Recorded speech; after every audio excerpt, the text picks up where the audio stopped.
Hola from Barcelona! Isa sa palaging request ng Spanish Lola Ilocos ay itong dish na ipapakita ko sa inyo today. Dahil Sunday ngayon, bibisitahin natin siya. Pero bagong lahat, magkakape muna tayo. Sasayaw ng konti at pakakainin muna natin ang mga anak ko. For breakfast ay itong mga nakahain sa lamesa. Ginawan ko sila ng hot chocolate, may muffins, may cream cheese, crackers, dried cold cuts, at ilang tinapay na ginawa nitong asawa ko.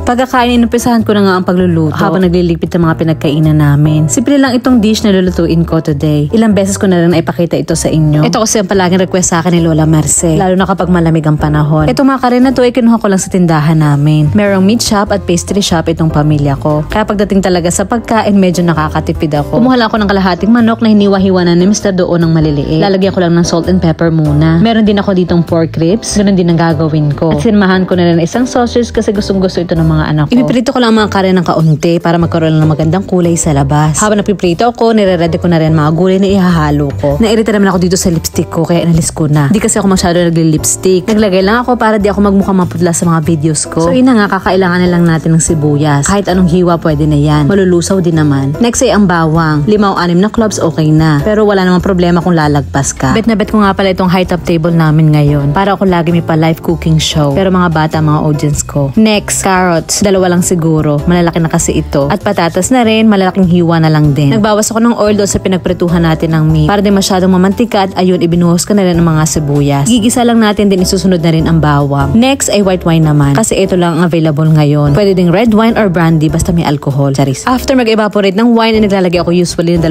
fresh tomatoes. Pero dahil wala ako noon, ay ito na lang na tomatoes na bigay sa akin ng kumare natin sa Sandra ng Italia. Grabe, last year pa ito. Pero fresh na fresh pa rin sa pang-amoy ko. Sobrang sarap niya kaya tinitipid ko talaga. Sandra, baka naman. Sana next year may pa tomato sauce ka ulit dyan. Next, magdagdag tayo ng bay leaf. 2 o 3 dahon ay okay na. Minsan naglalagay din ako ng isang stick ng cinnamon pero wala. Kailangan na mag-grocery ng lola nyo.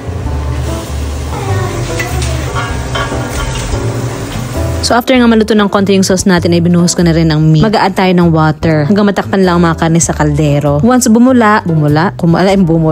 Once kumulo, ibubuhos na rin natin ang mga gulay sa kaldero, hindi sa kalan. Next, magkaraoke naman tayo kasi why not, ngayon ay linggo. Ito lang ang pahinga ko.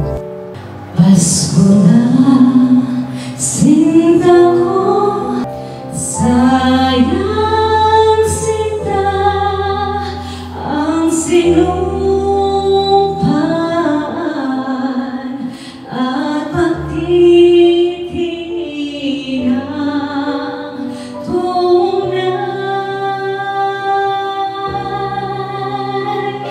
Nais mo bang kalimutan ka na ang ating suyuan at dalag?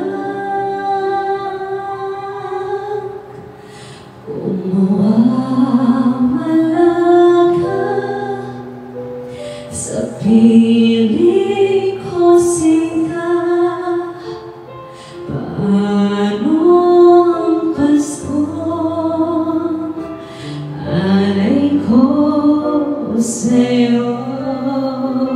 Ay, ang kakanta ko ay muntik na nga maiga. Pero perfect na yan. Di naman dapat talaga masabaw yan. So, on the way na nga tayo sa bahay ni Lola Marce. Medyo gutom na kaming lahat ngayon kasi hinintay pa namin mag-out sa trabaho itong asawa ko. 2:30 PM na ngayon dito. Sobrang ganda talaga ng lugar kung saan nakatira si Lola. Wala ka rin masyadong ingay na maririnig dito. At makikitang naglalakad na tao. Buti na lang pagkarating namin nakaredy na rin ang lamesa. Yes, nagluto ng kanin si Lola. Sakto sa ulam na bitbit ko. Dinalhan namin si Lola ng mga ilang meats like hams na binili niya. At mamaya ipapakita ko naman ang dessert na ginawa ng aking asawa para sa kanya. Mukhang maganda ang araw ni Lola. Blooming na blooming kako siya. Nagluto daw siya ng piniritong patatas na may white beans at taba ng baboy. Para dito sa asawa ko na gustong gusto ito. At syempre piniritong patatas na signature dish ni Lola. Hindi ko nga alam kung matutuwa ako o maiiyak sa sinabi nitong panganay ko. Na Lola, kapag namatay ka, mamimiss ko ang patatas mo. Hindi ko alam kung magagalit ako kasi nagsasabi lang naman siya ng totoo. Pero malakas pa itong si Lola. Kaya pang umabot hanggang 100 taon siguro. So ayun ang niluto ko kanina. Ininit ulit ni Mister kahit mainit pa. Kaya lalong naiga. Sobrang tender ng meat na nasisira bihira kahit tinudor lang yung gamit. Mukhang masarap naman para sa kanila kasi ang daming nakain ng bawat isa. So tuwing Sunday halos same na din pinagagawa namin tuwing kami nasa bahay niya. Minsan nagamagami na kami sa lamesa niya sa kakakwentuhan. Yung mga anak ko naman ilabas-pasok sa pinto kasi hilig nila mga likod sa mga pananim ni Lola. Tinatawagan namin mga ilang pamilya at kapitbahay niya para i-share mga dessert na bitbit namin. Nagkakapit, kumakain ng chocolate na tinatago ni Lola sa lata na mas matanda pa sa kanya. Nanamana pa daw niya sa nanay niya. Namitas na rin kami ng cars dito sa kapitbahay ni Lola. Tuwang-tuwa naman ng mga bata. Iuwi na lang namin ito, uulamin at ibibigay ko na lang mga dahon sa mga kuneho namin. Gabi na at oras na para magpaalam kay Lola. Excited na kasi ang dalawang bata nag-uwi ng Christmas tree namin. Feel na namin ngayon dito ang Pasko. Unti-unti na rin ako nagtitingin ng regalo. Pero hinihini lang kami kasi marami din kami naggastos dito sa bagong bahay namin. Kailangan ulit namin bumawi at mag-ipon itong asawa ko. Yung mga decorations nga pala namin sa Christmas tree ay mostly pine cones lang na kinukuha namin tuwing pumupunta kami sa gubat. Pinipinturahan na lang namin ng gold at nilalagyan ng tali at pulang ribbon ay okay na. Nag-dinner na rin kami pagkatapos at nagkada lang dito sa sofa. So hanggang dito na lang muna ang kwento ko. Hanggang sa susunod. Adios!